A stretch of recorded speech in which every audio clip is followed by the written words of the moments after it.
All right, today we're going to dive into a story that might just change the way you think about rejection forever. It's about an idea that almost everyone, and I mean everyone, was absolutely convinced was going to fail. This is the story behind the audacity of the Starbucks bean.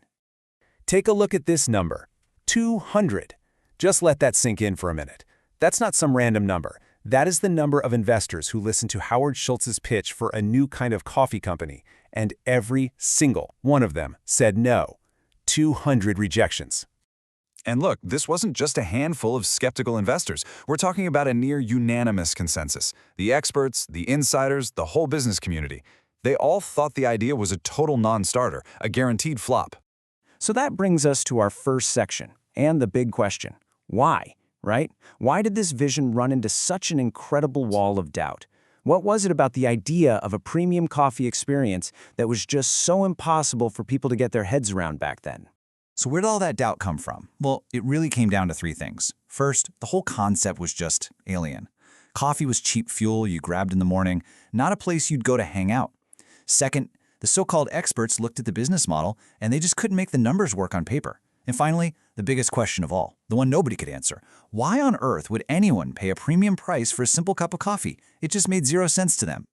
But this is where the entire story pivots. Because in that sea of no's, one person saw something completely different. He had a vision that went way, way beyond the coffee itself. And this right here is the crucial turning point.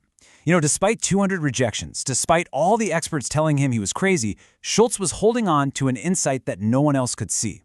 And it was that powerful conviction that fueled him, that kept him going, and that ultimately changed everything. And this is really the core of that vision.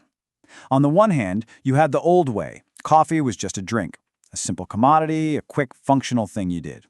But on the other hand, you had this brand new vision. It wasn't about the drink at all. It was about the experience. It was about creating a culture, a place to belong, a spot for real human connection. So how do you do it? How do you take a vision that literally everyone doubts and turn it into one of the most recognizable brands on the entire planet? Well, it took a massive strategic shift, moving away from just selling a product and toward building an entire world around it. The whole strategy was built on these three pillars. First, every single decision had to be obsessed with the customer experience. The music, the smells, the way your name was called out. Second, you had to build a culture not just for the customers, but for the employees, the partners. And third, and maybe most importantly, you had to create that third place. It wasn't home and it wasn't work. It was that comfortable, welcoming space in between. Okay, so this brings us to what I think is the most important takeaway from this whole story. It's a powerful lesson for absolutely anyone out there who is trying to build something, create something, do something new. We need to completely reframe how we think about that word rejection.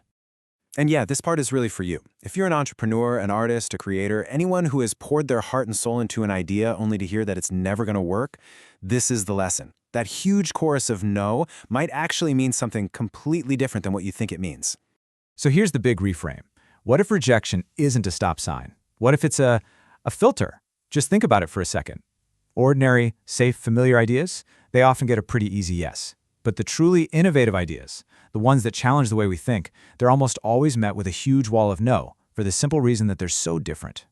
And that leaves us with this final thought. The next time you're facing that overwhelming doubt, that string of rejections, just remember the story of those 200 no's. And ask yourself this, is this a sign that my idea is bad? Or is it a sign that I've stumbled onto something so new, so different, that the world just hasn't caught up yet? Because sometimes a loud, resounding no is just the sound the world makes right before it's about to deliver a monumental yes.